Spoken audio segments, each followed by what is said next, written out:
Svēto rakstu lasījumu. Pirmais lasījums ir no 5. mūzes grāmatas 8. nodaļas, sākot ar 7. pantu. Jo tas kungs tavs dievs tevi vada uz labu zemi, uz zemi ar ūdens strautiem, avotiem un ūdeņiem, kas nāk no ielajām un kalniem, uz zemi, kur ir kvieši un mieži, viņa stādi un vīģu koki un granātu koki, uz olīvu koku zemi, kurā tek eļļa un medus. Uz zemi, kur tev maizes būs gana, kur tev nekā netrūks, uz zemi, kur akmeņos ir dzels un no kuras kalniem tu vari izcirst varu. Kad nu tu ēdīsi un būsi paēdis, tad teic to kungu, savu dievu, par labo zemi, ko viņš tev ir devis. Sargies, ka tu neaizmirsti to kungu, savu dievu, bet tur viņa baušus, viņa tiesas, viņa likumus, ko es tev šodien pavēlu.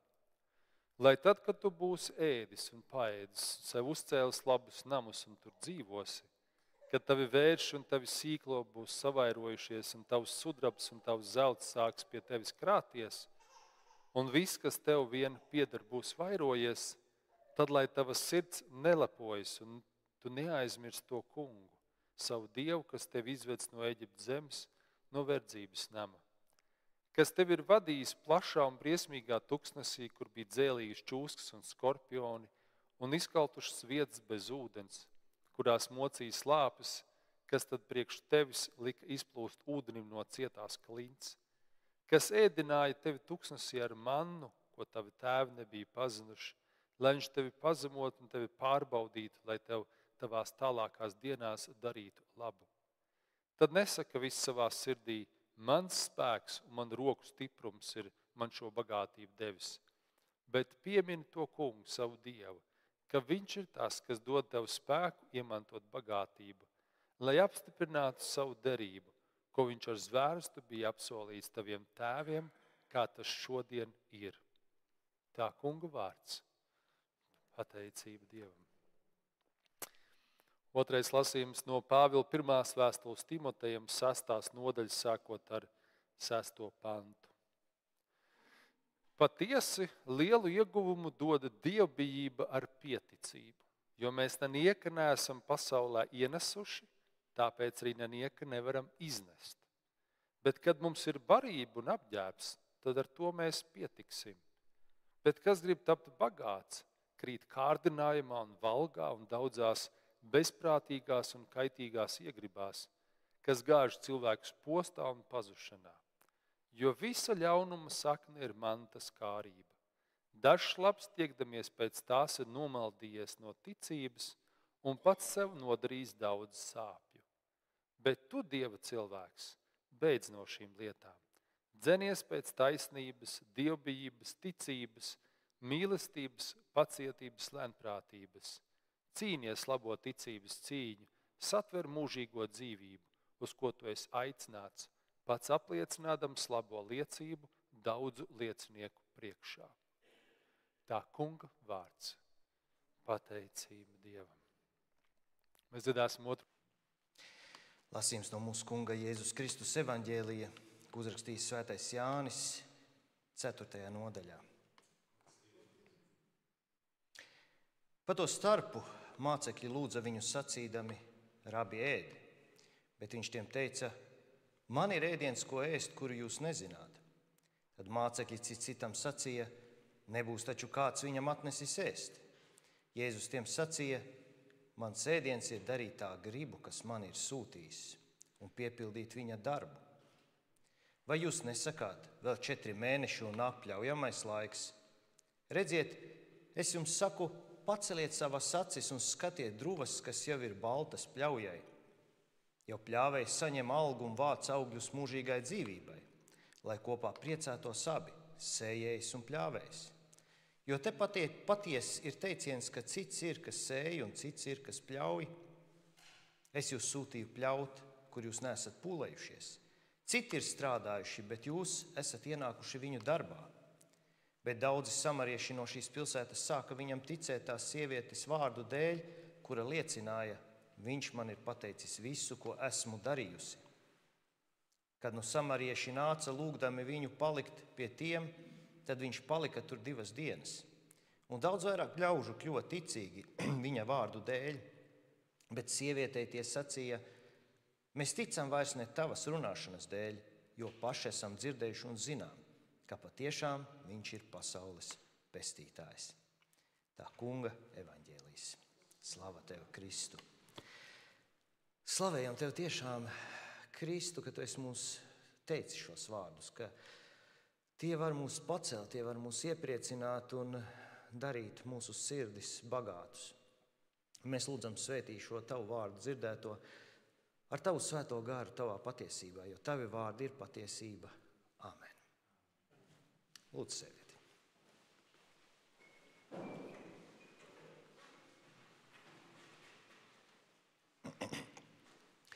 Es esmu dzirdējis dažādas pārdomas par to, ko dažādi konfesiju kristieši domā par vārdu grēcinieks. Tas, protams, var tikt apskatīts caur dažādiem leņķiem, caur dažādām izpratnēm. Ir kristieši, kuri saka, ka mēs nedrīkstam sevi saukt par grēciniekiem, jo mēs esam svētie. Kaut kādā mērā viņiem ir taisnība, jo svēti mēs esam dēļ tā, ka Jēzu Kristu visi mūsu grēki ir piedoti. Un tomēr mūsu miesīgā, grēcīgā daba ir mūsos, caur kuru mums vēl joprojām piekļūst dažādi tumsas spēki. Un to mēs manām, kādi spiedieni uz mums tiek izdarīti. Šajā grēcīgumā, kas ir katrā cilvēkā, mēs varam ieraudzīt šī pirmgrēka vaipstus. Mēs redzam Ādams un Ieva, un viņiem Dievs ir visu devis. Pilnīgi visu. Mēs to tā nevaram iedomāties, kā tas tā var būt, jo mums vienalga no kādas sfēras kaut kā vienmēr trūks. Un es nerunāju tikai par materiālu nodrošinājumu, viņiem bija augstākā vara un autoritāte pēc Dieva uz šīs zemes, kur mums ir arī traumēta lielā mērā. Mums joprojām kaut kas no šīs autoritātes ir. Dzīvnieki no mums baidās, bet viņiem pat bija tāda autoritāte, ka dzīvnieki no viņiem ne tā kā baidījās, bet zemojās tā kā viņi priekšā un nāca un paklausīja. Ja mēs tā padomājam, nav dzirdēts, ka dzīvība būtu atklāta uz citām planētām. Jo tur ir tādi apstākļi, kur nekas nespēja izdzīvot, kā piemēram uz Venēras. Es atradu internetā, vai tas varētu būt īsts Venēras uzņēmums ar kaut kādu zondi, nezinu. Bet Venēras atmosfērā ir sērskābe. Mēs varam iedomāties, kāda dzīvība tad tur varētu būt. Mars. Uz Marsa atmosfēra nav piemērota elpošanai, kaut gan tur sastāvā, es skatījos, skābeklis bišķiņ ir. Un temperatūra pa dienu, tā kā 27, tā kā laba temperatūra, bet naktī mīnus 133. Tā kā atkal nekas nesanāk. Vai mēs esam domājuši par to, ka Dievs radīja Saules sistēmu un vēl vairāk, lai uzturētu šo vienīgo planētu Zeme? Viņa tā Zeme izskatās ovāli, jo es esmu izstieps mazliet to attēlu, lai būtu pa visu ekrānu. Tātad Dievs rada tādus apstākļus Zemē, lai tur būtu ideāli apstākļi Ādamam un Ievai. Kas tā ir pa mīlestību? Iemīlējušies vīrieši kādreiz sola savām sievietēm nonest zvaigzni. Dievs tik ļoti mīl cilvēku, ka rada universu, lai cilvēkam būtu piemēroti apstākļi uz vienīgas planētas. Bet cilvēks krīt grēkā, un tur ir daudzas nianses, kādā veidā tas notiek. To mēs varam izlasīt 1. Mūzes grāmatā, 3. nodaļā.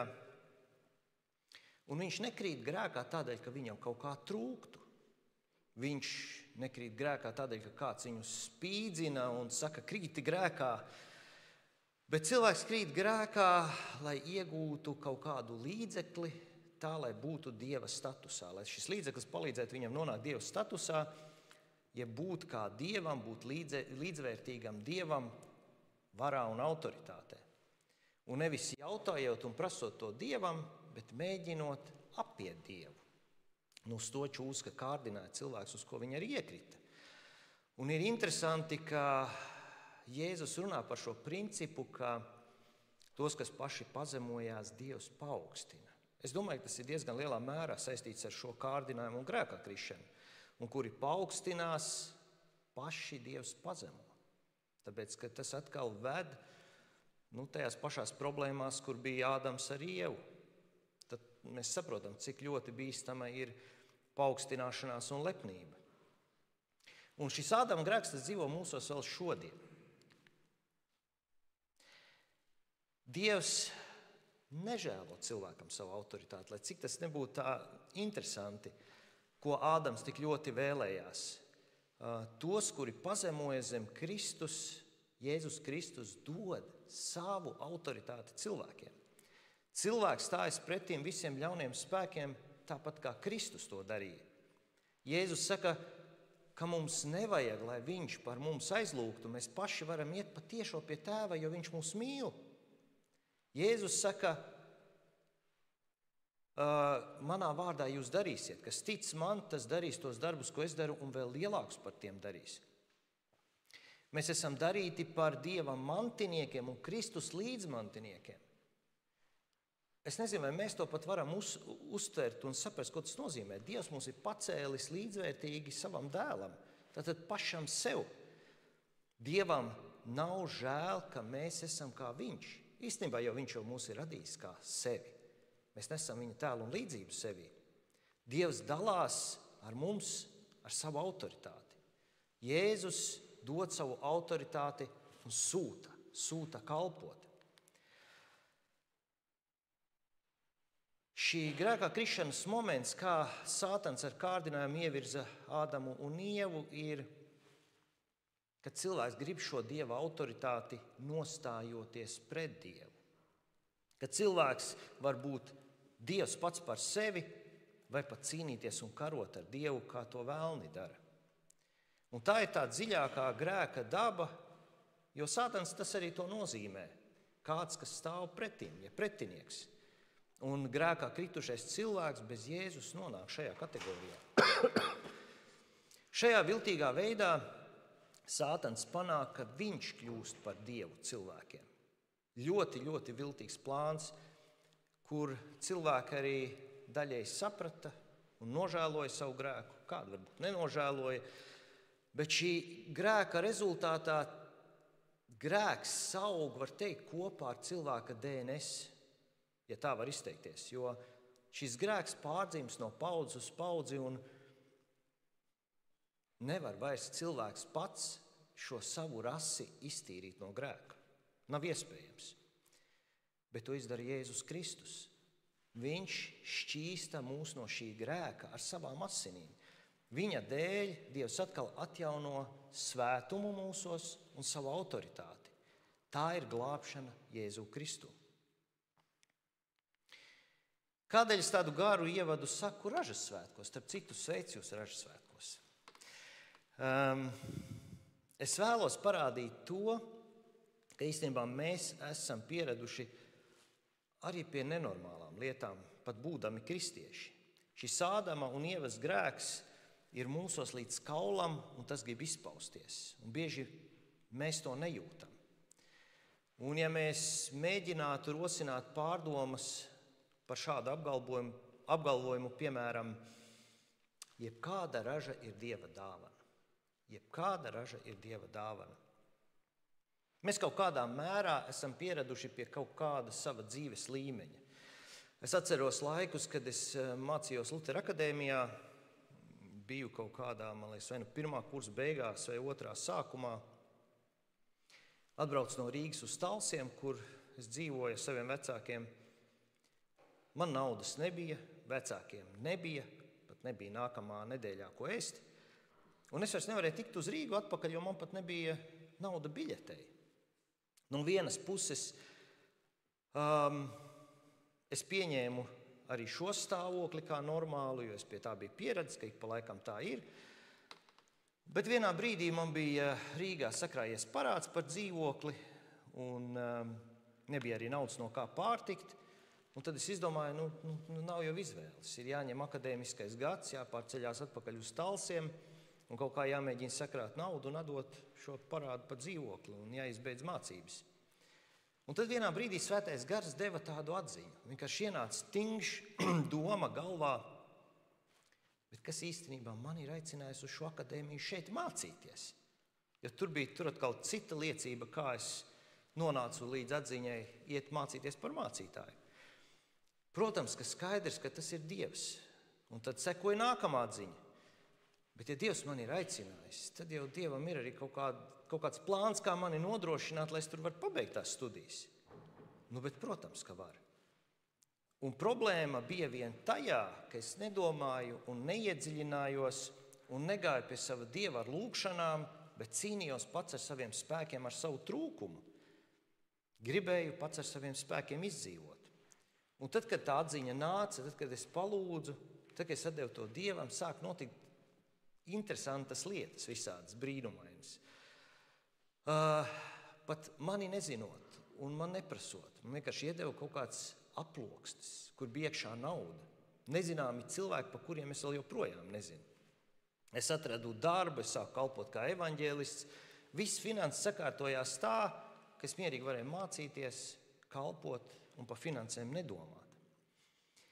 Es saprotu, ka katru dienu, ko Dievs dod, ka tā ir no viņa. Tā ir dāvana man, tā ir dāvana katram jums. Tas ir Dieva dāvana un Dieva darbs, ka mums ir jumts virs galvas. Jo viņš mūs mīl, tas, ka mums turās veselība kaut kādā veidā, tā arī ir viņa dāvana.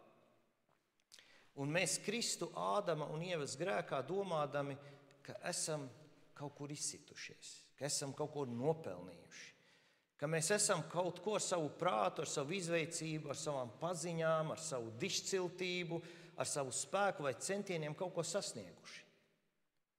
Ja mēs tā domāsim, mēs būsim Ādama un Ievas grēkā iekšā. Šādi domājot, cilvēks īstenībā atrodas ļoti bīstamā stāvoklī. Dievam nav problēmas parādīt, kā ir, kad viņš atrauj savu žēlastību. Parasti viņš jau tā nedara. Viņš pat neticīgiem cilvēkiem nenoņem savu žēlastību pavisam. Tādēļ pateicība ir tik ļoti svarīga kristieša īpašība. Ar pateicību mēs atzīstam un apliecinam, kurš patiesi par mums gādā. Kurš mūsu dēļ ir izveidojis universu. Viņš ir darījis vairāk par to. Viņš ir atdevis par mums savu vienīgo dēlu, lai mēs būtu viņa dēli un viņa meitas. Un šajos ražas svētkos es vēlos atgādināt, ka viss labais nāk no mūsu debesu Tēva. Es vēlos atgādināt mums visiem atcerēties, ka mums ir jābūt pateicīgiem. Bet nav tā, ka mums ir jābūt arī pārlieku taupīgiem. Mēs esam aicināti netaupīt, šķiest mīlestību. Domājot par materiālām lietām, nekautrēsimies lūgt, kas mums trūkst. Ja mums kā trūkst, ja mums ir sajūta, ka mums kaut kā trūkst, vai tā ir mīlestība, vai tās ir kaut kāds materiāls lietas, nekautrēsimies to lūgt Dievam, jo tādā veidā mēs apliecinām viņam, ka viņš tiešām ir mūsu Dievs. Un īstenībā finanses tā ir viena spēcīga velna svīra, ar ko izdarīt spiedienu uz mums. Ka mēs esam nostrādājušies tā, mums sajūt, ka mēs esam kļuvuši vergi darbam, ka attiecības ar Dievu un viņa aicinājums paliek novārtā. Tur kaut kas nav pareizi. Tur kaut kas ir aizgājis greizi. Dievs īstenībā vēlas par mums gādāt, un viņš vēlas mums dot pāri pārēm. Tur drīzāk mums ir jāļauj Svētajam Garam izmeklēt mūsu sirdis, kādēļ mēs kādas lietas vēlamies, kādēļ varbūt mums šķiet, ka ir pa maz. Jo tur atkal var būt kaut kāda nianse. Daudz greizu motivāciju, protams, ir cilvēkiem, kāpēc viņi dzenas pēc mantas. Un viena no izplatītākajām, pa kuru Jēzus brīdina, ir, ka cilvēki mēģina mantu padarīt par savu dievu. Kad caur mantu cilvēks iegūst drošību, prieku, baudu, arī mīlestību un citu cilvēku cieņu. bet ko īstenībā mēs varam dabūt no Dieva. Ja mēs ejam caur mantu, tad atkal mēs krītam Ādama kārdinājumā. Mums šīs lietas jāmeklē pie patiesā Dieva. Un lai mums nav jāvergo citiem dieviem, mēs drīkstam lūgt arī pēc materiālā, lai mums ir pietiekami. Jo ja mēs atzīstam, ka Dievs ir, kas mūs uztur, mēs nākam pie viņa. Mēs ieraugām, ja mēs skrienam pēc saviem sasniegumiem, mēs ieraugām, ka mēs esam dievi paši sev.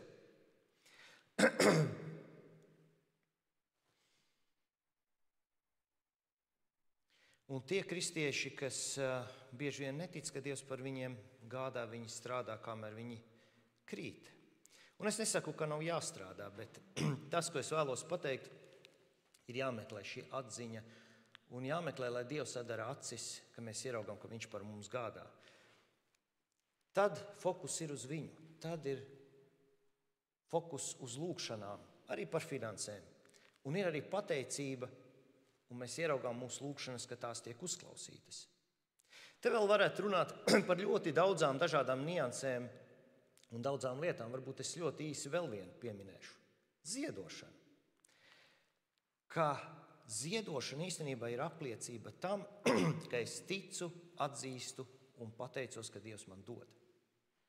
Jo ja es neticu, tad kādēļ es savu grūtā darbā nopelnītu naudu došu lietām, kas nestrādā? Tas ir loģiski. Kam nav jēgas, kam nav apakšā segums.